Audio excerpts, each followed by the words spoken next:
Colloidal particles के ऊपर charge होता है। कोलोइडल पार्टिकल्स के चार्ज होने की वजह से जब उनको इलेक्ट्रिक फील्ड में हम रखते हैं तो इलेक्ट्रिक फील्ड में उनका मूवमेंट होता है, उस मूवमेंट को हम नाम देते हैं इलेक्ट्रोफोरेसिस।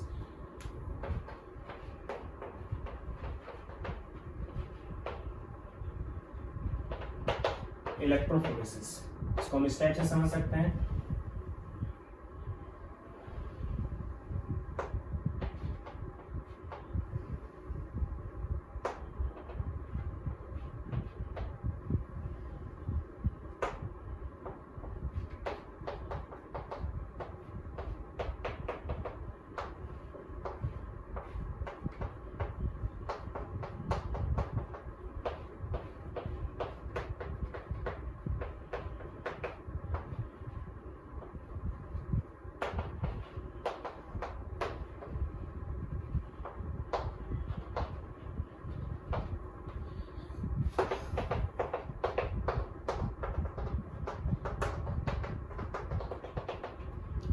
इसको हम इस टाइप से समझ सकते हैं कि एक हम यू शेप ट्यूब लेते हैं, उसमें एक कोलोइडल सॉल्यूशन फिल कर लिया, 2 इलेक्ट्रोड उसमें लगा दिए, कॉर्क लगा दिया है, एक प्लस एक माइनस, एक एनोड एक कैथोड है।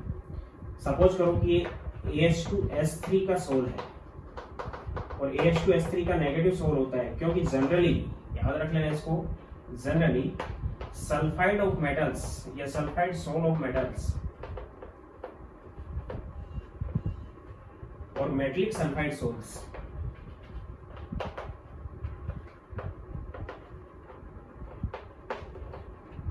आर नेगेटिव सोल, ये याद रखना है। And metallic oxide sols are positive sols. और सोल पे चार्ज कैसा होता है, पॉजिटिव नेगेटिव चार्ज में मैंने आपको बता दिया कि क्यों चार्ज उन पे डेवलप हो जाता है। यानी कि AH2S3 Sb2S3 Pb2S4 या PpS2 इस टाइप के जो सोल्स होंगे, मेटलिक सोल है, ये सभी कैसे होंगे, नेगेटिव। या फिर FeOS3 फेरिक हाइड्रोक्साइड सोल या फिर एल्यूमिनियम हाइड्रोक्साइड सोल या फिर क्रोमियम हाइड्रोक्साइड सोल, इस टाइप के जो सोल्स होंगे वो पॉजिटिव सोल होंगे। ब्लड जो होता है वो नेगेटिव सोल है,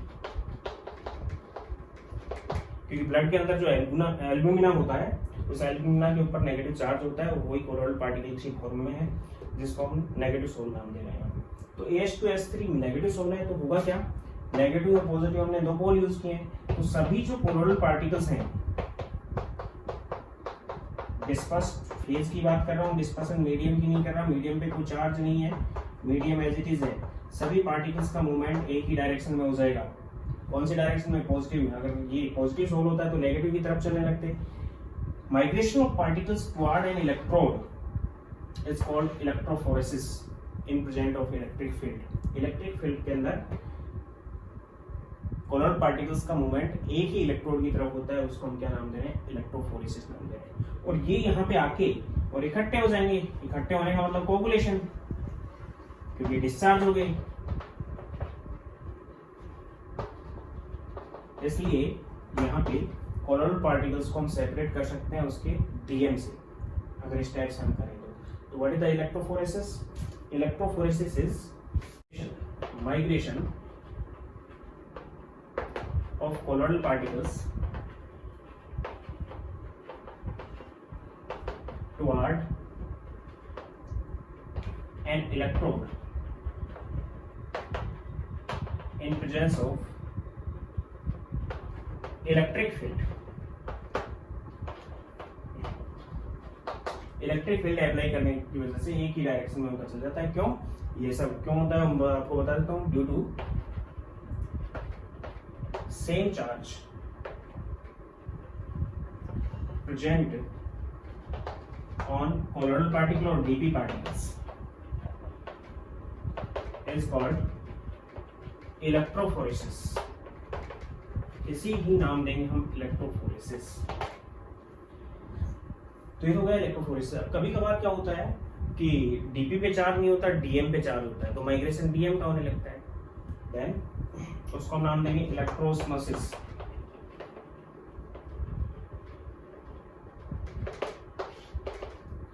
कि डीपी पे भी चार्ज हो सकता है और डीएम पे भी हो सकता है, दोनों पे चार्ज हो सकता है, तो दोनों का माइग्रेशन होगा। एक ही टाइप के पार्टिकल पे चार्ज है, जैसे डीपी पे चार्ज है तो इलेक्ट्रोफोरेसिस, और डीएम पे चार्ज है तो फिर डीएम का माइग्रेशन होगा, तब उसे वो सॉल्वेंट का माइग्रेशन है, इसलिए ओस्मोसिस दिया है, क्योंकि ओस्मोसिस टेक्निक में मैंने आपको बताया है कि एसपीएम के थ्रू केवल सॉल्वेंट पार्टिकल का माइग्रेशन होता है, इसलिए ओस्मोसिस हम उसको इसलिए नाम दे रहे हैं कि डीएम पार्टिकल का माइग्रेशन हो रहा है। Migration of DM particles toward electrode in presence of electric field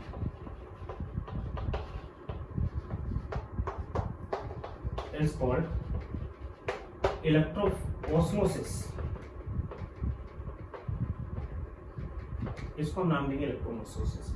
अब यहाँ पे अगर देखें इलेक्ट्रोफोरेसिस में, तो इलेक्ट्रोफोरेसिस में क्या हुआ, डीएम के अंदर डीपी पार्टिकल डिसॉल्व थे, सभी का सेम चार्ज था, लेकिन डीपी पार्टिकल चल रहे हैं, तो डीपी पार्टिकल जब चल रहे हैं तो उनकी माइग्रेशन में डीएम के जो पार्टिकल हैं वो उनके माइग्रेशन में उनको क्या करेंगे, प्रिवेंट करेंगे, उनके माइग्रेशन की स्पीड को कम करेंगे। उसी टाइप से अगर केवल क्या चल रहा है, डीएम चल रहा है, तो उसका माइग्रेशन की स्पीड क्या होगी, प्रिवेंट होगी। और अगर ऐसा हो कि डीएम और डीपी दोनों पार्टिकल्स के ऊपर ऑपोजिट चार्ज हो, डीएम पे पॉजिटिव डीपी पे नेगेटिव, या डीएम पे नेगेटिव डीपी पे पॉजिटिव, तो उस कंडीशन में क्या कंडीशन होगी उसमें कि दोनों इलेक्ट्रोड, एक अगर माइग्रेशन पॉजिटिव की तरफ कर रहा है तो दूसरा माइग्रेशन किस में करेगा, नेगेटिव। मींस डीपी अगर पॉजिटिव की तरफ चल रहा है तो डीएम नेगेटिव की तरफ चलेगा, या फिर डीएम नेगेटिव की तरफ चल रहा है तो डीपी पॉजिटिव की तरफ चलेगा। तो उस कंडीशन में एक दूसरे को दोनों प्रिवेंट करेंगे, और माइग्रेशन की स्पीड को दोनों प्रिवेंट करने के साथ साथ एक ऐसी पीएच भी हम ले सकते हैं यहाँ पे जिस पीएच पे दोनों की माइग्रेशन की स्पीड 0 हो जाए, कि एक दूसरे को प्रिवेंट करके दोनों को बैलेंस कर दिया उन दोनों ने, तो माइग्रेशन ही ना हो। उस पीएच को हम नाम देते हैं आइसोइलेक्ट्रिक पॉइंट। यानी आइसोइलेक्ट्रिक पॉइंट क्या है, इसी के अंदर बता रहा हूं मैं।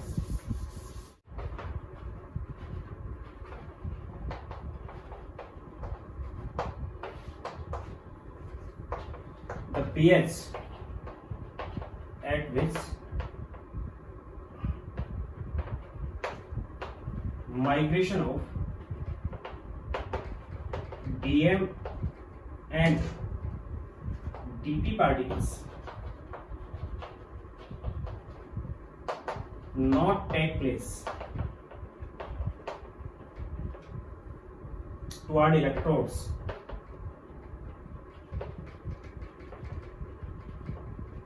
due to internal retardation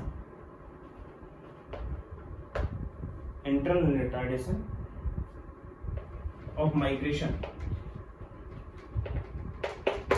is called isoelectric point।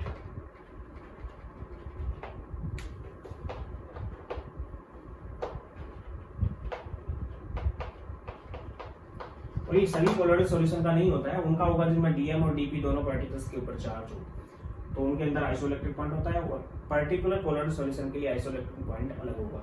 यानी आइसोइलेक्ट्रिक पॉइंट एक उसकी फिजिकल प्रॉपर्टी होगी कोलोइडल सॉल्यूशन की, वो उनकी क्या होगा, फिर एक बार रिपीट करता हूँ कि डीएम और डीपी पे अपोजिट चार्ज होने की वजह से इलेक्ट्रिक फील्ड के अंदर दोनों का माइग्रेशन अपोजिट डायरेक्शन में होता है। In presence of electric field लिख लेना।